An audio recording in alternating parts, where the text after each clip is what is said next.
Il y a seulement 20% des Cubains qui ont vécu la révolution.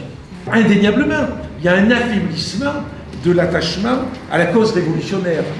Ça ne veut pas dire pour autant qu'il faut se précipiter dans les bras des États-Unis. Mais le système cubain, les dirigeants, les associations, les syndicalistes ont tout à fait conscience de cette situation.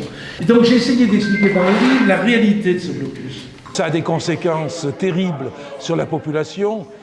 J'irai pas jusqu'à parler de génocide, quoique la volonté des États-Unis, c'est en fait d'affamer et c'est de faire en sorte que le peuple cubain se soulève contre le régime qu'il a mis en place. C'est gravissime et ces conséquences aujourd'hui, elles s'aggravent bien évidemment avec Trump qui en rajoute toujours plus.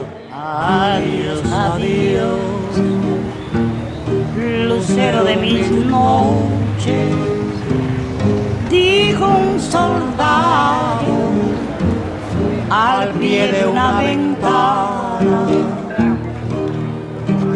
me voy, pero no llores, alma mía,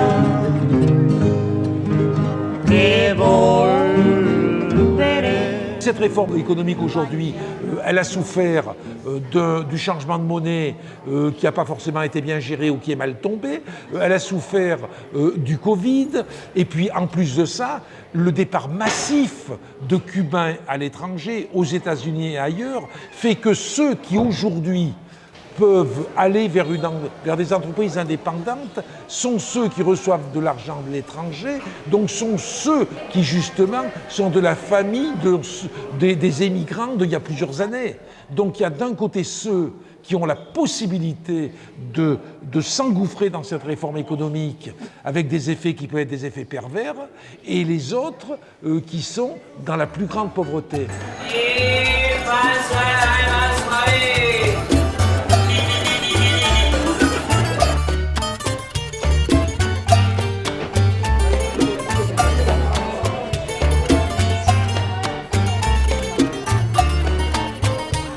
Il faut avoir un accompagnement qui est bloqué aujourd'hui par le blocus. Si vous produisez vos récoltes, il faut des chambres froides, il faut pouvoir les transformer. Si vous n'avez pas d'électricité pour une chambre froide, les récoltes pourrissent sur place.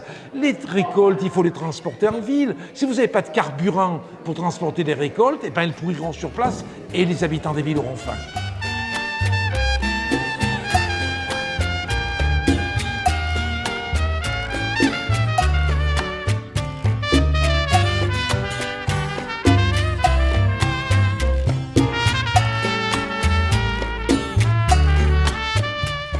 Je suis pour ma part optimiste quand même, parce que je sais qu'il y a une intelligence qui n'est pas seulement l'intelligence des gouvernants, qui est une intelligence collective. Et quand on discute avec les gens, et notamment j'ai discuté avec des syndicalistes de la Confédération du travail cubain, ils sont conscients de ça, des difficultés liées au blocus, mais ils essaient de trouver des solutions.